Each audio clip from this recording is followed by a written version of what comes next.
All our stories are created for entertainment purposes only. Around 17 years ago, my life took an unexpected turn when I became entangled in a complex situation. I became involved in an affair with the wife of a pastor who owned a large Pentecostal megachurch. What made it even more complicated was the fact that she and I shared a dark secret, something that, if exposed, could become headline news. Consequently, I had to exercise extreme caution and conceal many details to avoid detection. My journey began when I was 16 years old, moving into yet another foster home. It was not the first time I had experienced this upheaval. Following my grandmother's passing, I had been shuffled from one foster home to another. Unfortunately, my mother had a severe drug problem, which had led to the state removing me from her custody shortly after my birth. They placed me with the closest responsible relative, who happened to be my maternal grandmother. Throughout my upbringing, I remained unaware of my father's identity. He could have been one of my mother's numerous boyfriends, but the truth remained a mystery. After my grandmother's passing, my mother was unable to reclaim me for two primary reasons. Firstly, her whereabouts were not easily traceable, and secondly, she continued to grapple with her pills obsession. Growing up in foster care proved to be a challenging journey. With each move to a new home, I encountered a fresh set of difficulties, but I consistently made an effort to adapt to my changing circumstances. Thus, I found myself navigating the foster care system, transitioning from one foster household to another. This time around, I ended up under the care of a couple in their early 50s, a married duo who had previously raised their own children, all of whom had grown up and moved out. Their residence was a spacious 5-bedroom house, accommodating approximately 7 kids, myself included. In contrast to my prior experiences, this couple, despite their parenting background, approached foster care with a unique perspective. They maintained a disciplined and professional demeanor, treating foster parenting more like a business endeavor. Although they occasionally displayed compassion, their approach was rooted in pragmatism. They refrained from forming strong attachments, recognizing that children often came and went in their household. This dynamic was markedly different from what I had grown accustomed to. Living with them came with its own set of challenges. Their home was well organized, governed by a set of strict rules. They ran a tight ship, ensuring that everyone carried out their assigned chores and fulfilled their responsibilities. On occasion, it felt as though I was residing in a structured environment rather than a nurturing home filled with warmth and emotional attachment. Nevertheless, life continued, and I made an earnest effort to adapt to the established routines and regulations, striving to integrate into this new family dynamic. At the age of 16, I found myself as the eldest among the 7 boys residing in the foster home.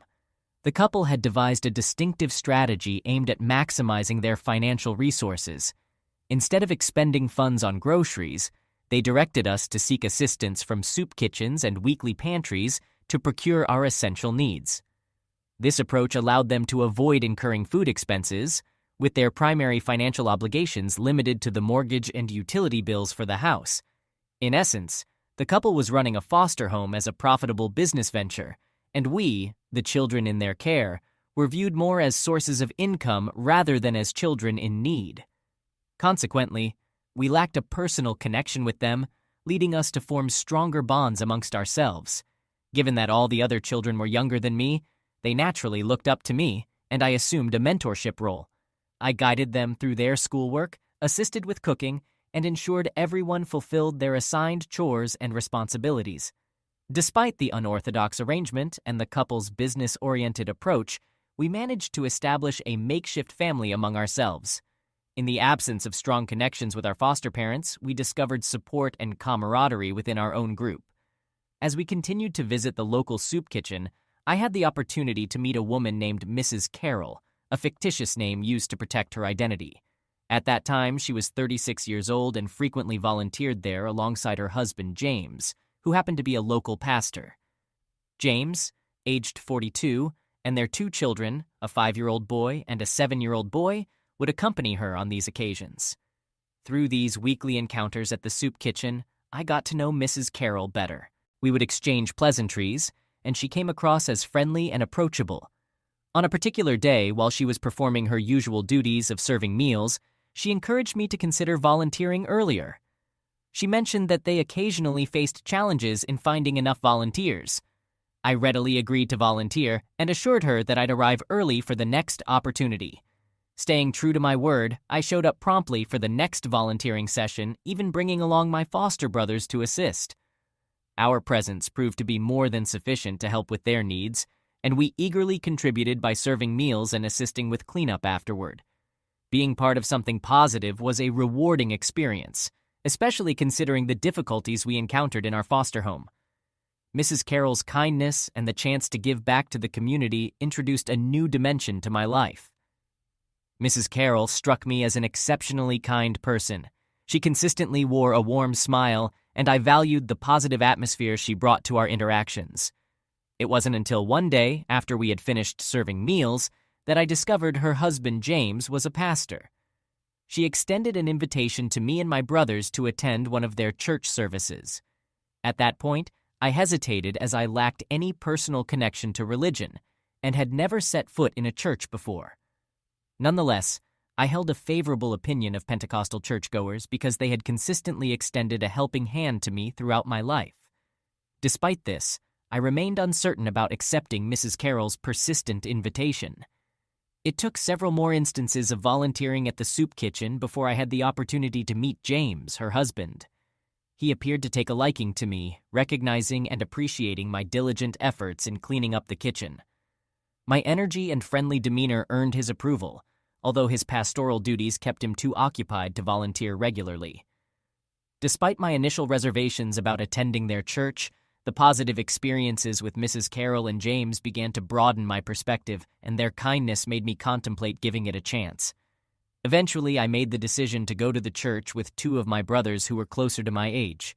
We felt somewhat out of place, dressed in our casual attire rather than the typical church garments. At that time, the church was not overly large, boasting a congregation of around 600 members, but it was sizable enough that we couldn't help but feel like conspicuous newcomers. During the church service, Mrs. Carroll was not visible until its conclusion. She was seated near the pulpit alongside her husband, Pastor James, and some church elders. Mrs. Carroll held the role of the primary church singer, and she demonstrated exceptional talent in that regard. Following the service, I took the initiative to approach her and exchange greetings. She displayed genuine delight upon seeing me, although our interaction was brief as she promptly shifted her focus to other congregation members.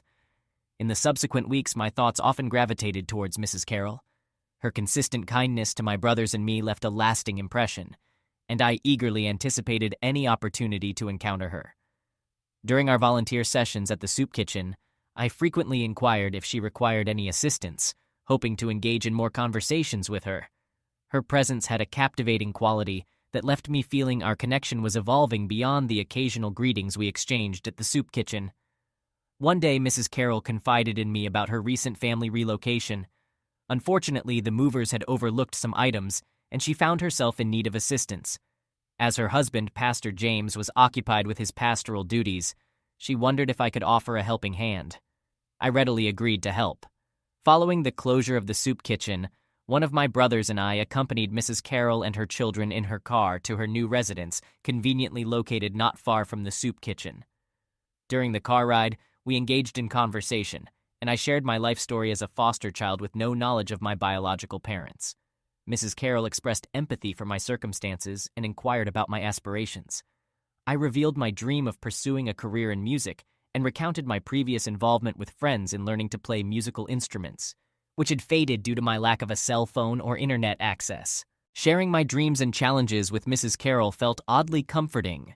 She attentively listened, and her genuine concern fostered a connection I had never experienced before.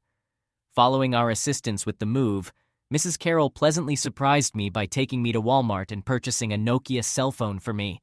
It was a prepaid phone that allowed calls, text messaging, and even internet browsing. I was elated. It felt akin to getting my first car, opening up a whole new world of possibilities. With my newfound phone, I added contacts, including some friends. However, the person I found myself frequently texting was Mrs. Carroll. This occurred during a time when taking and sharing photos was a novel concept. Since platforms like Instagram didn't exist then, she would send me snapshots of her daily outfits or her attire before heading to the gym. I would frequently go above and beyond in expressing my admiration for her, showering her with an abundance of compliments about her cuteness and beauty. Although our interactions remained wholesome, I may have occasionally overindulged in my compliments. Mrs. Carroll appeared to derive enjoyment from our exchanges, often responding with new pictures, sometimes even twice a day. These exchanges gradually evolved into a daily routine, our shared secret, despite the absence of any inappropriate content. As I continued to send compliments and receive her pictures, my feelings for her began to deepen unexpectedly. Despite the innocuous nature of our conversations, an unanticipated connection was forming between us. Over time, what began as the exchange of daily outfit pictures with Mrs. Carroll took on a special significance. It felt as though she was confiding something personal exclusively with me, even though it revolved around her everyday clothing choices. Our regular texting continued, and my affection for her grew, particularly when we encountered each other during our volunteer work at the soup kitchen. Texting became our preferred mode of communication, and after each volunteering session, Mrs. Carroll started to share innocent hugs with me. While these embraces remained entirely pure and devoid of any romantic intent, they became the highlight of my day. The lingering fragrance of her perfume left a lasting impression, and I cherished this small yet meaningful connection. My thoughts began to revolve around her constantly, and I found myself developing a crush on her. To increase the frequency of my encounters with her, I decided to invest the money I had saved in purchasing a jacket. This would enable me to attend her church regularly, since volunteering events alone were no longer sufficient to see her. One day, as she sent me a picture, I chose to convey something I hadn't expressed before, labeling the image as attractive. Ordinarily, after complimenting her, she would respond with gratitude. However, on this occasion, there was an unsettling silence that made me anxious, fearing I had made a mistake. To exacerbate matters, she refrained from sending any more pictures for 2 days, seemingly confirming my apprehensions about crossing a boundary. Feeling uneasy about my earlier comment, I decided to offer a personal apology to Mrs. Carroll when I encountered her at the soup kitchen the following week. In a moment of privacy, away from the ears of others, I sincerely expressed regret for my previous statement. To my relief, she appeared unaffected and regarded me as if I were overreacting. She asserted her comfort with the remark, though her body language suggested otherwise. Her demeanor towards me wasn't as warm as it had been. Curiously, the following day, she shared another picture of herself. I distinctly remember texting her, "You are incredibly attractive. I wish you were mine." Once again, she refrained from offering thanks, but continued to send additional pictures. On this occasion, her attire seemed somewhat more revealing than usual, suggesting it was unlikely she would wear such an outfit in public. I complimented her on her appealing appearance, and from that moment on, the pictures she shared gradually became more alluring. However, they never fully disclosed too much or involved nudity, always leaving a lot to the imagination. It became evident that she relished the attention and admiration I directed her way. Since I regularly encountered her children at the soup kitchen, we formed a close bond, and I spent a lot of time playing with them, getting to know them well. On one occasion, she requested if I could babysit her kids while she and her husband had to attend an event, to which I agreed. I engaged in enjoyable games of hide-and-seek with her children, and upon her return, they compensated me. At that time, it held significant value for me since I didn't have a job. I promptly utilized the money to purchase clothing that better suited my taste, as the ones provided by my foster parents did not align with my preferences.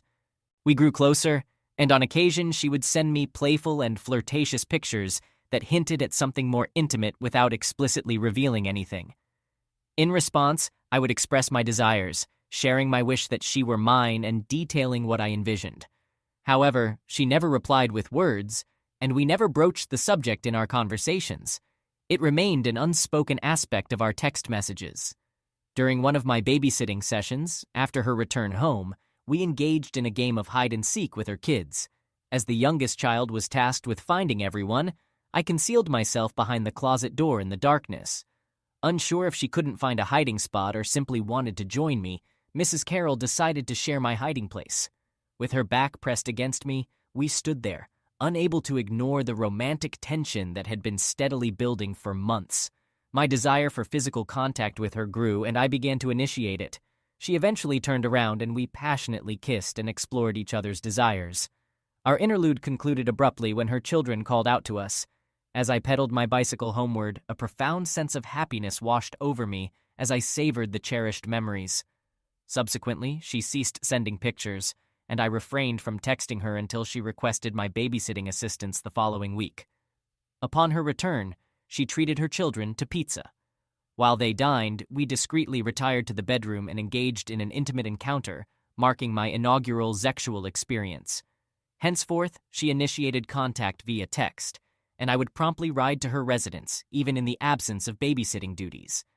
Behind closed doors, we shared intimate moments, occasionally remaining in bed, engaged in conversation. She implored me to maintain discretion, urging me not to disclose our relationship to my friends, siblings, or anyone else. A profound connection blossomed between us, and she divulged that her husband adhered to strict preferences in the bedroom, favoring only missionary positions and perpetually occupied with his duties. Our intimacy occurred at a minimum of 3 instances each week. Despite the potential for guilt, given my involvement with a married woman, especially one wedded to a pastor, I remained apathetic to the moral implications. I believed I was in love. My preoccupation with her reached a point where I yearned to linger in her embrace all night, engaged in conversation, instead of returning home. Unfortunately, I had to depart when her husband was due to return. Our encounters gradually became less frequent, occurring approximately twice a week. Fast forward about a year later, I had secured a job as a cashier, and the babysitting responsibilities diminished in both frequency and duration. Throughout our liaisons, she had never broached the topic of using protection. Then, one fateful day, during an intimate moment, our lapse in locking the door led to her son inadvertently walking in on us, catching us red-handed. It remained unclear just how aware he was, though he appeared to be a discerning child. We were left in uncertainty about the duration of his presence, prompting us to hastily cover ourselves. She anxiously urged me to leave, and her demeanor was fraught with panic. This incident marked the first time we were caught, and it happened nearly a year into our clandestine relationship. Subsequently, she began distancing herself. The exchange of pictures and invitations ceased. My attempts to reach her at the soup kitchen were met with a declaration that we should terminate our involvement. I couldn't move on, persistently texting her and appearing at the soup kitchen. Eventually, she ceased attending altogether, leaving me with a profound sense of abandonment and emotional turmoil. For days, I grieved in secret, tears silently streaming down my cheeks, regarding the pictures she had sent me with a sense of longing, convinced that I was in love. A week after our parting, I decided to visit her church, yearning for even the briefest glimpse of her. This was approximately a month following our breakup, and to my surprise, I learned she was pregnant. At that juncture, it didn't occur to me that I might be the father. Rather, I experienced a sense of relief, believing her absence was due to the pregnancy rather than her abandoning me like others in my life. I returned home and concentrated on my work and education. Upon graduating from high school, I left the foster home to enlist in the Navy. During my tenure in the Navy, around 2005, I began to entertain the possibility of being the father of her child. Regrettably, I lacked the means to investigate further. I deduced that her husband was unlikely to be the father, as she had intimated that their intimacy was limited. She even conveyed that I had shared more intimate moments with her than her husband had. Following my military service, thoughts of her gradually receded as I embarked on world travels and engaged in relationships with various women. Eventually, I married a Japanese woman and brought her to the United States once my business flourished. Recently, I sought her out on Facebook and discovered that she remains with her husband, actively engaged in church activities, and their congregation has expanded. She is now the mother of 4 children, and when I examine the features of the 3rd child, I cannot help but detect a resemblance to my own. However, I have no intention of disrupting their lives by divulging this information. Doing so could potentially devastate not only her life but mine as well. It feels like one of those secrets that will remain buried with me. What do you advise I do in this situation? My wife and I tied the knot 8 months ago, and now we have a little boy who's 19 months old. Our story started back in 2020 when we met and began dating casually. We took things slow and were good friends for quite a few months before things got more serious. The lockdown definitely had an impact on our early relationship because we could only meet up a handful of times. But as soon as the restrictions were lifted, our bond grew stronger, and we became really close. Then came the unexpected news a few months later. She told me she was pregnant. Can you believe it, just a few months into our relationship? Well, that's a big red flag, and you'll soon understand why. This news came as a complete shock, and I wasn't prepared for it. I mostly used protection, but there were a few times when I didn't. Oh, come on, man. While I mostly blame myself, during those times, she encouraged me and assured me it was safe based on her cycle. But never rely solely on a woman for birth control, and don't trust the rhythm method, as this woman did. Lesson learned: never assume anything when it comes to pregnancy. Despite my initial apprehensions, I was looking forward to becoming a father. She moved in with me, and I accompanied her to most of her doctor appointments. When the baby was born, we gave him my first and last name, even though we weren't married at the time. After living together for just under a year, I proposed, and we got married a month later. The wedding was low-key, with only close family and a few friends. We were deeply in love and crazy about our son. After her maternity leave, my wife returned to work, and my mom started looking after our son. Since I had a later start time at work, I usually dropped off the baby in the morning, and my wife picked him up after work. We often ended up having dinner with my parents because my mom loves to cook. Life felt perfect, but everything changed on Veterans Day. It was a company holiday, and we both had the day off. My wife and mother went shopping while I stayed home with the baby. While putting him down for a nap, I noticed her tablet on the dresser and decided to search for something on Google. I'd never used her tablet before, but she used the same password for everything, so I was able to get in without any issues. I didn't think twice about using her tablet since we openly shared each other's phones and our home computer. After my search, I thought I'd check Twitter and Facebook to catch up on the latest news while waiting for my son to fall asleep. Instead of logging into my accounts, I just used hers since she was already signed in. While scrolling through Facebook, I got curious and decided to sneak a peek at my wife's messages. I wasn't looking for trouble. I just wanted to see what she was chatting about. You know, a bit of harmless snooping. Her recent messages were pretty mundane, mostly short exchanges with me, her friends, family, and a few coworkers. She's not the type to delete messages, so there were thousands of them, dating all the way back to when she first joined the platform. My curiosity led me to backtrack to when we first connected, hoping to find the very first message she sent me. I was also interested in seeing what she was sharing with her friends about me during those early days. It didn't take long to find those messages, and it brought back some sweet memories. I kept on reading and was amused by what she had to say about me. But then, I stumbled upon a peculiar conversation between her and a Facebook user whose name I didn't recognize. As I read their exchanges, I pieced together the identity of this person. Turns out he's a colleague at her workplace, and not just any colleague. He's a senior manager, and she works under him and two other managers in an administrative role. What raised suspicions was that he was using a fake account to communicate with her. While I hadn't personally known him, I had met him and his wife at their company events like Christmas parties and picnics. His wife even held our son at the last company picnic. Little did I know that this seemingly innocent act would soon reveal a dark secret about my wife.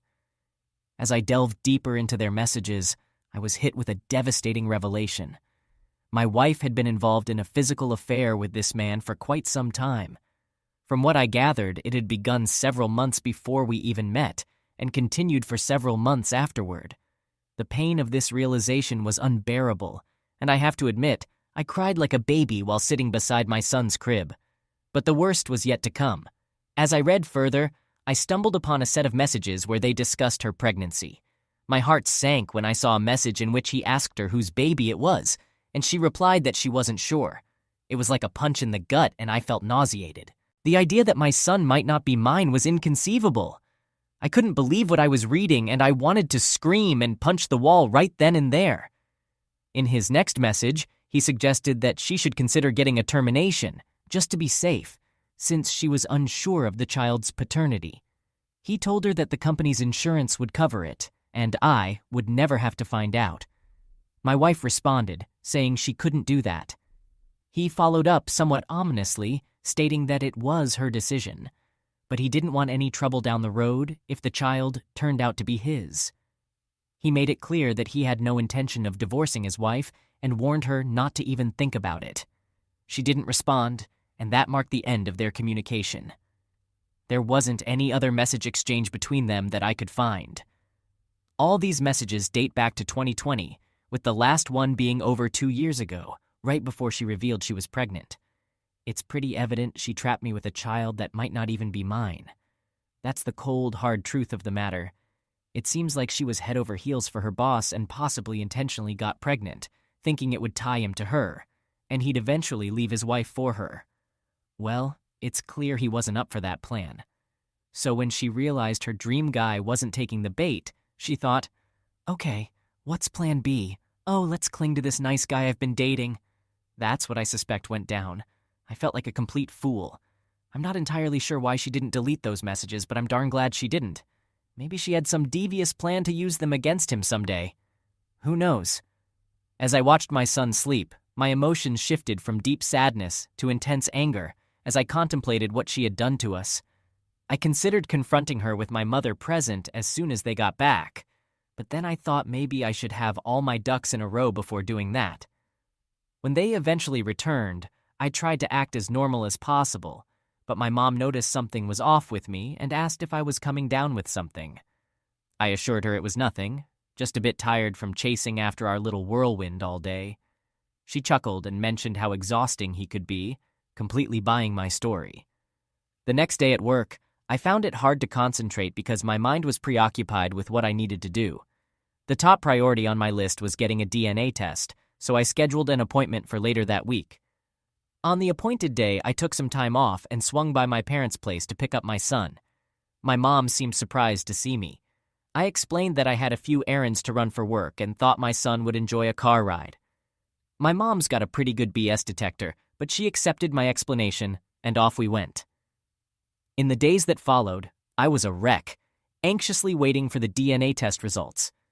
The day I received the report was the absolute worst day of my life, even worse than the day I discovered her affair.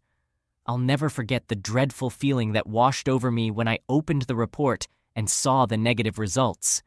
It was as if a dagger had pierced straight through my chest, and I felt like I'd been dealt a blow by the devil himself. The rest of that day turned into a blur, my thoughts racing in a million different directions. Immediately, I knew I couldn't continue being married to her after what she had done. However, I grappled with what to do about my son. I loved him just as much as before, but I have to admit, knowing he wasn't biologically mine started to change how I saw him. I didn't treat him any differently, but it altered my perspective. I didn't feel comfortable sharing my dilemma with anyone, so I had to sort through my feelings on my own. I decided it was crucial to take some time to ponder everything thoroughly before making a decision. I kept up the facade of acting normally, but with each passing day, it became increasingly challenging. Eventually, I came to the conclusion that the best course of action for both my son and me would be for me to step away. I realize that letting him go will be incredibly painful, but I genuinely believe it's the right thing to do. Even though I love him more than anything, our relationship will never be the same, especially once I divorce his mother. Here's what I mean by that. In all likelihood, both my soon-to-be ex and I will find new partners and potentially have more children in the future. When that happens, my son would have 3 fathers in his life. Think about it. He'd have his biological father, his stepfather, and then me, the guy who was deceived into marrying his mother. Imagine the complications that would bring for him and everyone involved. If I step away now, he might forget about me in a few months, and we could spare everyone from such a tangled web of relationships. So, after numerous sleepless nights, I consulted with an attorney and set things in motion. He explained that since we had been married for less than a year and the marriage was based on deception, I could pursue an annulment. It would essentially erase the marriage as if it never happened, which sounded like the best option to me. When it came to my son, the attorney told me that, based on the evidence I provided, there was a high likelihood of success in my case. However, he looked me in the eyes and asked if that's genuinely what I wanted. I replied affirmatively, but then emotions welled up, and I felt tears forming in my eyes. He understood the emotional turmoil I was going through and suggested I go home and sleep on it one more night before making the final decision. He emphasized that, While the legal route could provide closure, it could also mean my son would be entirely removed from my life. He shared stories of other men he had represented in similar situations, noting that many struggled with the emotional aftermath because they weren't mentally prepared for it.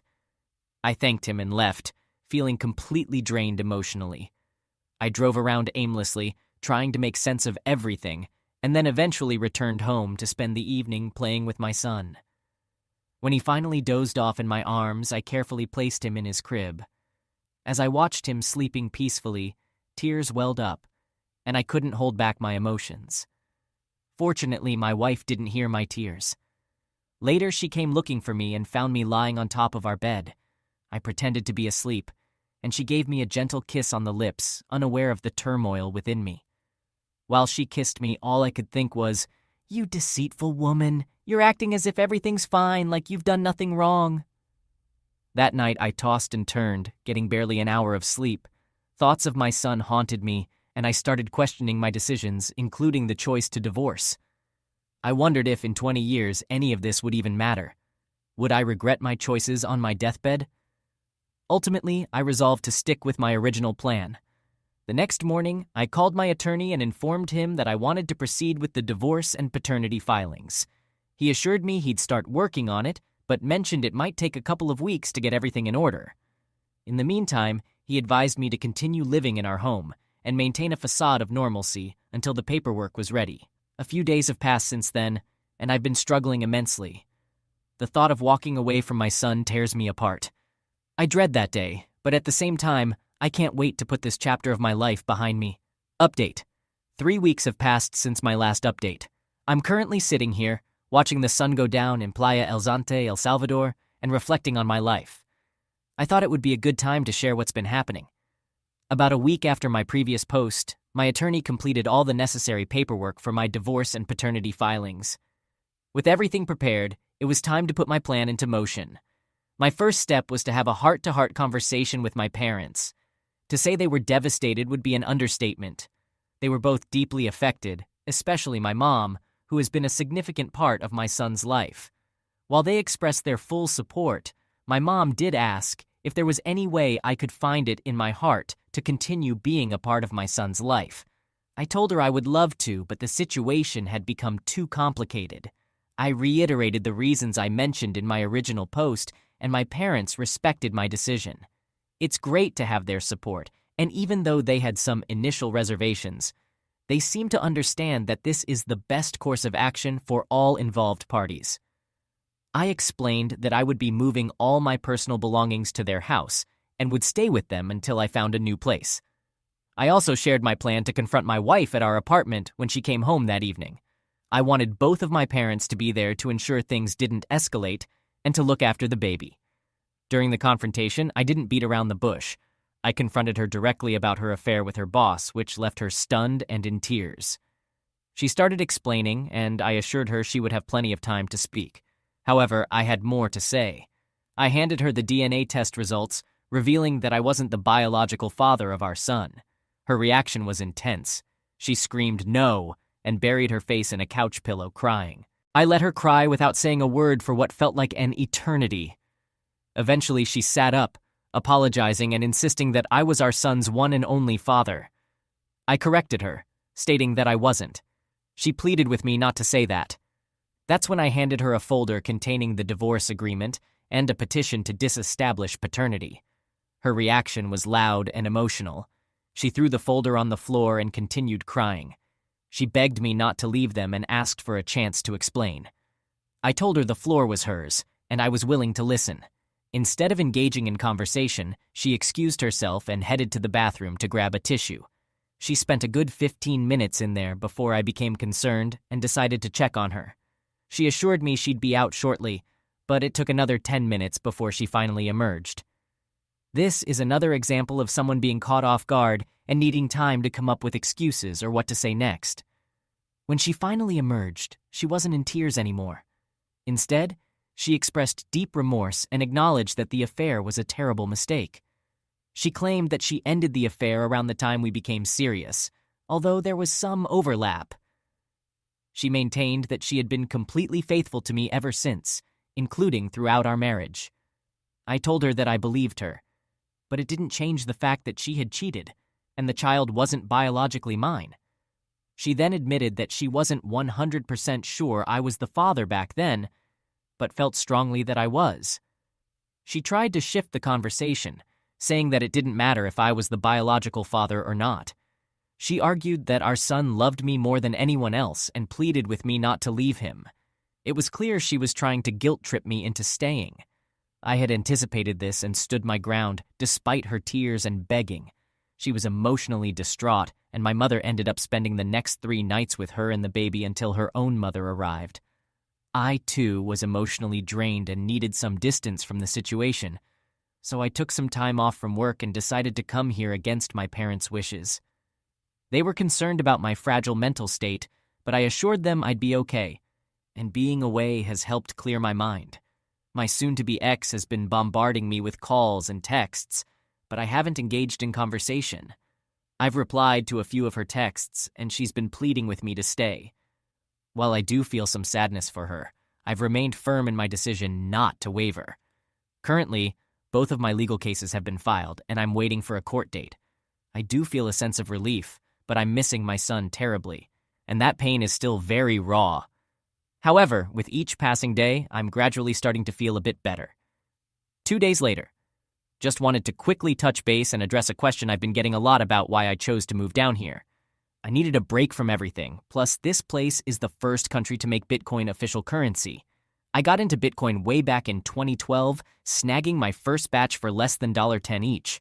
I ended up selling most of them in 2017 when they hit $4,200 each, which helped me wipe out my student loans, credit card bills, and even pay off my folks' house.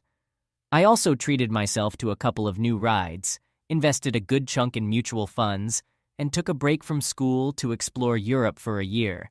So yeah, I made a pretty penny from that move.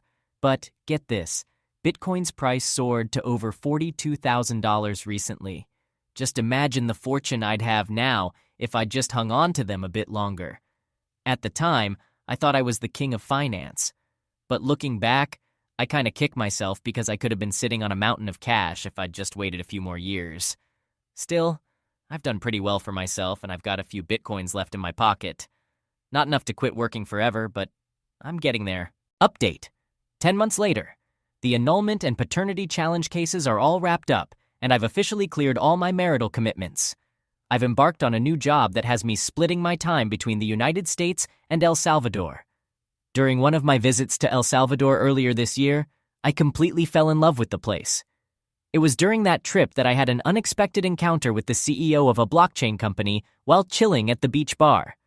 Our casual chat turned into a long discussion, and the very next day, he extended an invitation to tour their office. During my visit to their office, I had the chance to meet some of their employees and chat with their HR manager. In a nutshell, they offered me a job right there on the spot. I didn't jump on it immediately due to my personal circumstances and some uncertainty about living in a foreign country. Plus, I still had my beloved job back home. The CEO, being understanding, told me they'd be open to me working remotely from the United States as long as I spent a few weeks down in El Salvador every quarter. He advised me to head home, mull it over, and give him a call in a few days. Once I got back home, I had a heart-to-heart with my parents. They supported my decision, although they had concerns about me working abroad. There was also the worry that I might be running away from my problems, but I assured them that wasn't the case. Ultimately, I made the call to take the job 5 months ago, and I'm absolutely loving it. Now I'm back in El Salvador, and with each visit, I feel more connected to the place. In fact, I'm seriously considering making it my primary residence, especially with all the craziness going on back in the States. The people in El Salvador are incredibly positive and forward-looking. Now back to my personal life. Before my divorce, my wife made every effort to change my mind. I genuinely believe she loved me and was sincere, but the damage was too deep, and there was no way to salvage our relationship. Interestingly, after I started my new job, the intense hatred I held towards her seemed to vanish. She noticed this, and strangely, it seemed to upset her more than when I was angry with her. She could tell that I had moved on. As for her son, that's been the most challenging aspect.